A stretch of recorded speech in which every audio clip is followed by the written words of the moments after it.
Hello, everyone, and you're very welcome to a very special lunchtime edition of the Man United Agenda.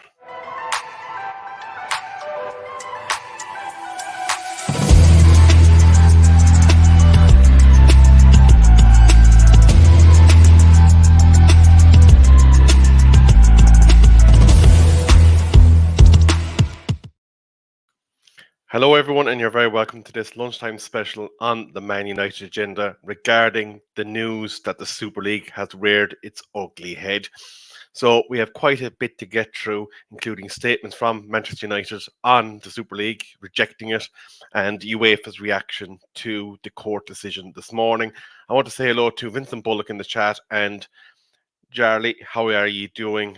You're very early to the stream, but let's get straight into the business of this Super League. So what we have today is we have the Super League ruling, the reaction on Twitter to the Super League, a UEFA statement, and Manchester United's Super League statement. Tyrone there's just briefly saying, afternoon rebel, he's sick and tired of hearing about the Super League. We need to unite as fans and do our best to stop it. Absolutely agreed. And big up to you as well, Anthony Herbert. How are you doing? But let's get straight into the meat and bones of today's special show. So, announced earlier, the organisers behind the failed Super League have launched a new proposal after judges said UEFA rules blocking the formation of such competition was contrary to EU law. The Grand Chamber of the European Court of Justice has been asked to decide whether UEFA and FIFA acted against competition law by blocking the format of the European Super League in 2021 and are seeking to sanction the clubs involved.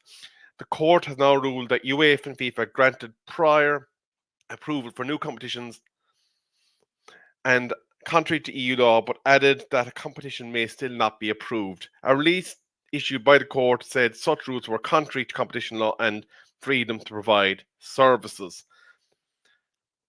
A non-binding decision delivered by the Advocate General in the case last December found rules allowing UEFA to have prior approval for new competitions were compatible with EU law.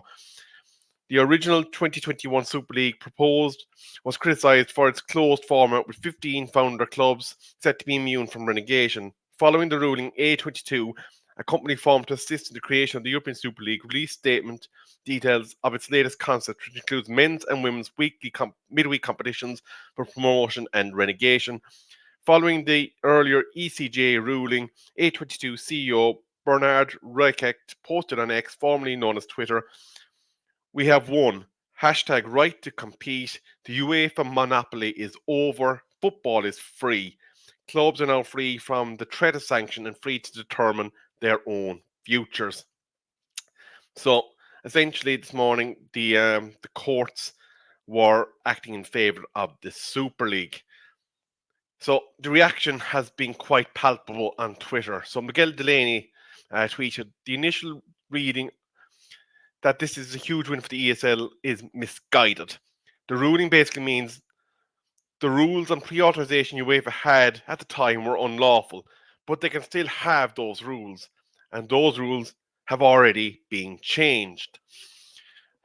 Breaking from the UK government will introduce legislation via the football regulator that will stop clubs from joining any similar breakaway competitions in the future.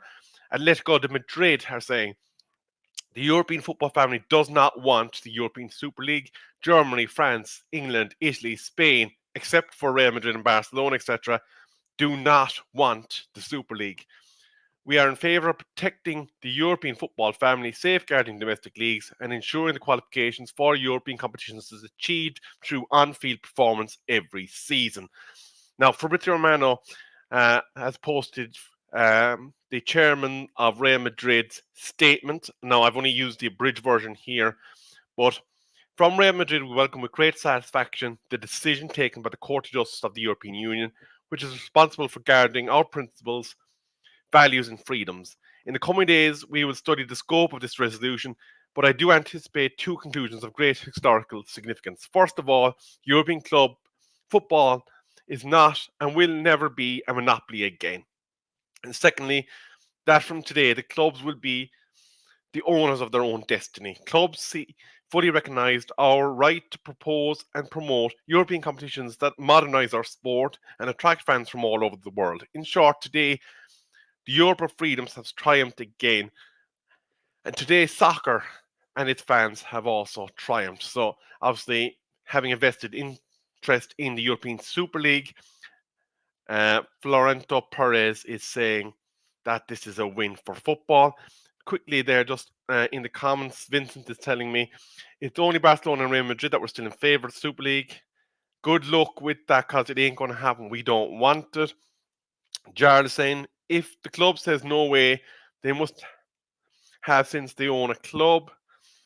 The powers be are ruining the game to maximise profits, says Tyrone. Rushman, big up to you as well in the chat. And numerous big clubs are saying no, that is correct. Now, I'm going to move swiftly along through to the next statement. And this is courtesy of Bat Time with Vaughan. He found it from Mike Keane, basically meaning Brexit means Brexit. The DCMS Statement on the Super League ruling is as follows.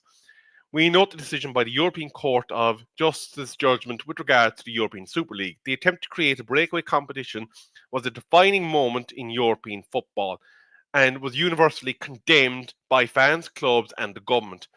We took decisive action at the time by triggering the fan-led review of football governance, which called for the creation of the new independent regulator of English football. We will shortly be bringing forward legislation that makes this a reality and will stop clubs from joining any similar breakaway competitions in the future. So they're saying no means no. Rushman has also updated me that Genoa are the latest to put their opposition in place for European football. Big up to you as well, Matthew Bassett.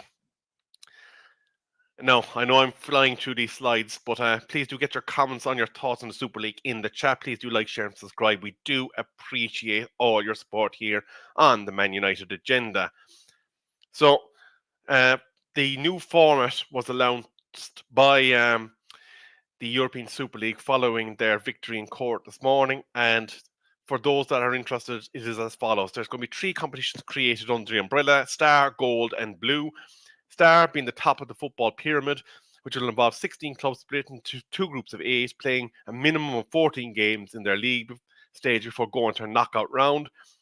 The same format will apply to the Gold League, which is the middle of the pyramid, and Blue, the bottom rung of the ladder, will have 32 teams with 4 groups of 8. The new structure will also promote and relegate the top and bottom 2 in their respective leagues, changing divisions the following season. Games will take place midweek, meaning current domestic competitions can theoretically still go ahead. And there's as yet no confirmation as to which teams, if any, will be guaranteed places in the new Super League. Now, I know what you're asking. Where does this leave UEFA? And UEFA have issued the following statement. UEFA takes note of the judgment delivered today by the ECJ in the European Super League. The ruling does not significantly endorse or validate any so-called Super League. It rather underscores a pre-existing shortfall within UEFA's pre-authorization framework, a technical aspect that has been acknowledged and addressed since June 22.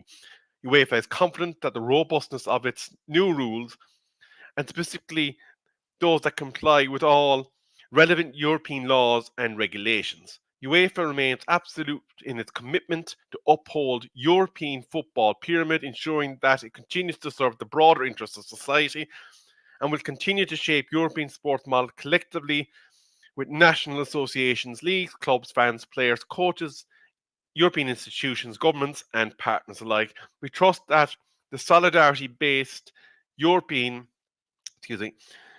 football pyramid and the fans and stakeholders have declared that their irreplaceable model will safeguard against the threat of breakaways in the future. And I suppose the final bit is that Manchester United Football Club has rejected the Super League. In its statement today that was issued at just after 12 o'clock, half 12, Manchester United has stated its reaction to today's judgment by the European Court of Justice on European Super League. Our position is not changed.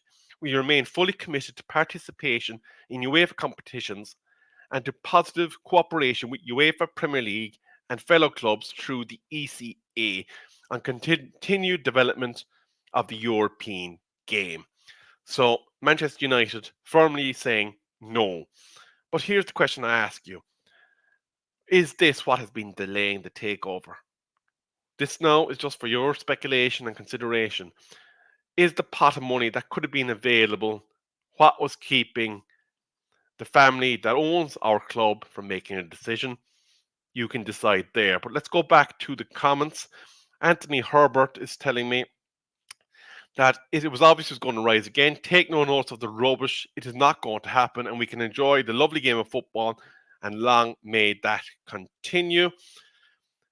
Tyrone is saying the Super League sounds awful, and so does the Champions League new format. Too many changes to the game. What wasn't broke doesn't need to be fixed. Rushman is saying the new Super League wants to replace European football as we know it. Stuff that poor decision by Real Madrid and Barcelona. And Tyrone is telling me, thank God Manchester United have stayed sensible and other clubs going against the rules should be punished. So that is a very rapid update on the European Super League. Now, my personal thought is that this is not good for the game because we see over in America, the likes of the NFL, Major League Baseball, that the franchise system has generated so much money that the players at this stage are on obscene contracts. Do we really want to see the day where a footballer playing for any club is going to be getting contracts for 200 and 300 million? Now, I know you'd say, but your rebel Mbappe is probably getting close to that. The people that are going to the Saudi Pro League are probably getting close to that. And maybe the horse has bolted. But it just seems that the Super League is a transition to the model of sports that we see currently running in the United States. Rushmano is saying Barcelona in huge financial trouble, and this is no coincidence. Jarl is saying, with this statement from the club, it has no effect on the takeover. It's lawyers that has delayed the takeover. I think Barcelona, by winning this, just got themselves $1 billion. And Rushmano is saying MLS and Saudi teams will be desperate for this. Now, that has been something that has been discussed here on the Man United agenda before, and that is whether or not that the push from Saudi Pro League clubs was to instigate change in football because of the fact that they are unrestricted in terms of the way that they can operate and the money that they can spend, and that this was their way of pushing towards that financial model. It will remain to be seen. But this was a rather short and quick lunchtime update. The Man United agenda will be back again tonight at 9 p.m. I want to thank everyone for joining me in the comments, and let us know if you're watching this back afterwards what you're thinking. Oh, bit of breaking news from Rushmano before I wrap up. League One opposes the Super League, so that includes all your French League One sides. So rather welcome news that there seems to be widespread condemnation of the European Super League. But that is it for me. I will talk to you all in the new year in 2024. As they say in Spain, Feliz Navidad, but Rebel is out of here.